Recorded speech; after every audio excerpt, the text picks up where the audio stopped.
The ongoing protests against the construction of oil and gas pipelines on Indigenous lands have become a major issue in Canada. The protests, which have been ongoing since early 2020, have been met with varying levels of resistance from government and industry. Despite the protests, the construction of pipelines continues to be a controversial issue due to the potential impacts these projects can have on Indigenous lands. For Indigenous peoples, the land is not simply an economic resource, but a spiritual connection to their history and culture. The construction of pipelines on Indigenous lands can threaten the water, land, and air that sustains them.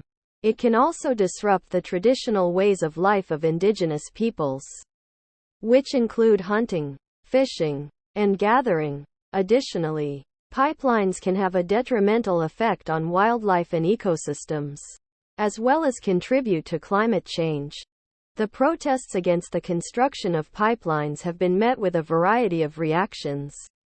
Some have embraced the protests as a way to draw attention to the issues facing Indigenous communities. Others have condemned the protests as disruptive and dangerous.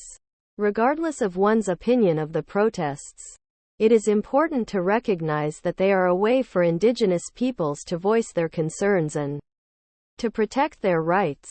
The protests have also played an important role in raising awareness about the potential impacts of pipelines on Indigenous lands. This has led to increased public dialogue about the importance of respecting and protecting Indigenous rights. It has also prompted governments to take steps to ensure that Indigenous peoples are consulted and their rights are respected when it comes to decisions about the construction of pipelines. The protests against pipelines on Indigenous lands have been ongoing for over a year. And while there have been some successes, there is still much work to be done.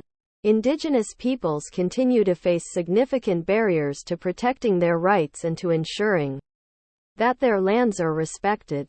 It is important to continue to support the protests and to advocate for the protection of Indigenous rights. Only then can we ensure that the lands and resources of Indigenous peoples are respected and protected.